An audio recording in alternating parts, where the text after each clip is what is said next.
ថ្ងៃទី2 ខែ 6 ឆ្នាំ 2025 ស្ងាត់ជ្រាបបងប្អូនណាតែពេលដែលខ្ញុំមកថតនេះដូចចំថ្ងៃអត់ភ្ញៀវមិនយ៉ាងម៉េចទៅមើលគេថតវិញបើថាស្ពាននេះវិញស្មាតទៅឡើងណែនមិនច្រើនណាតែពេលខ្ញុំមកថតដូចស្ងាត់ដូចជាអត់មានភ្ញៀវពីម៉ោងនេះម៉ោង 7 ហើយម៉ោង 7 ព្រឹកហើយវាសំតែមានភ្ញៀវចេញពីសិនរាយឬក៏ភ្ញៀវមកមើលថ្ងៃរះមើលអីណាតែនេះអត់ទៅណាវាមានដែរវាមិនថាអត់សោះទេមានដូចតែ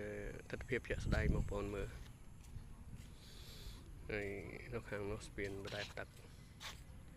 ហើយមាននិយាយអញ្ចឹងថតអញ្ចឹងមានន័យថាសិតតែពួកប្រឆាំងអីទេខ្ញុំមិនមែនជាអ្នកប្រឆាំងទេគាត់តែថតឲ្យបងប្អូនមើលថាទស្សនវិជ្ជាពិតជាស្ដែងនេះវាអត់មានមែនយ៉ាប់តាបងប្អូនអ្នកថត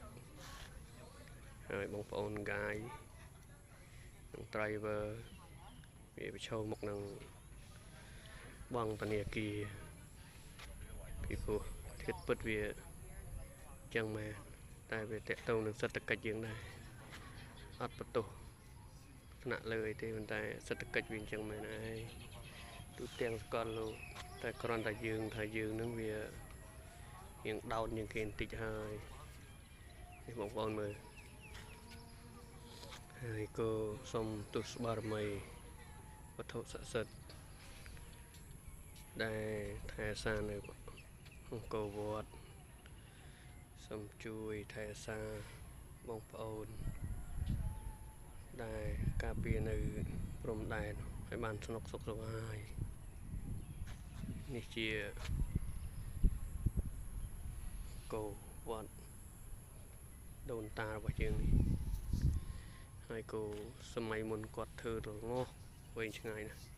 មិនអាចវាស់បានទេ